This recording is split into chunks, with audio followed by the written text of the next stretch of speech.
What's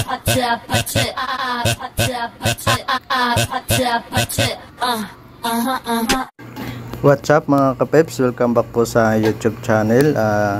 Episode po today, ngayon lang po tayo nag vlog ulit. So ito nga pala ang aking NMAX wear pa. So itong windshield, papalitan po natin ito ng Voltron, yun, Voltron mask. So ayan po, kita nyo naman, di na rin ako nagagandahan dito. So kumuha tayo ng Voltron mask para magbago na naman ang ating motor mga kapeps. Yun, no? Tara, let's go, buksan na natin to. So ito nga pala ang mga box na atin na galing sa Shopee na in order natin. So mura lang ito, 2,200. So inutang natin ng 6 months 6 months to pay. So may pay later po tayo, naka 400 per month. So yan, iniwahiwa ko na ang aking Voltron mask na ilalagay natin sa ating motor.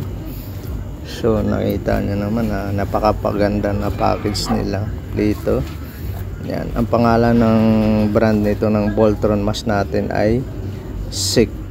Yan, maganda to, ay original. So mayroon din, kaya ako nakapa-order nito, mayroon ako nakita sa Facebook na Voltron mask.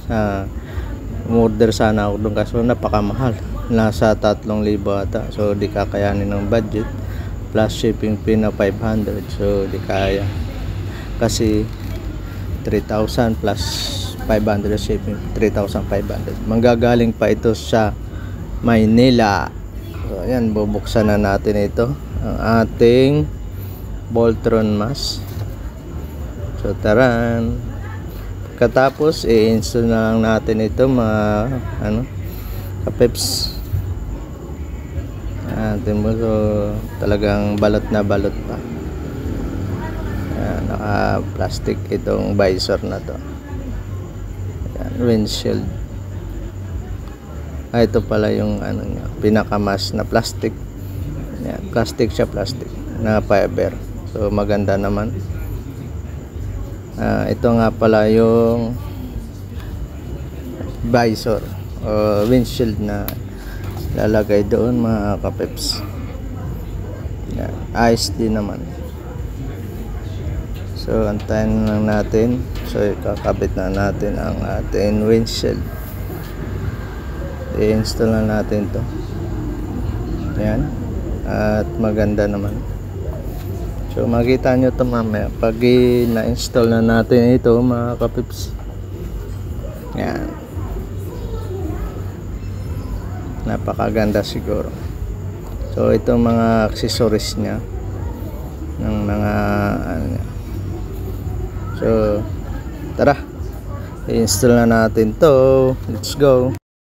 So ito na mga kapips, babaklasin na natin yung dati nating windshield. Ayan, tatanggalin ng mga tornilyo, 4 na tornilyo to mga kapips. Ayan, yan mga kapips, natanggal na natin. So punasan natin, malikabok. So ito yung DIY painting natin na kulay pula.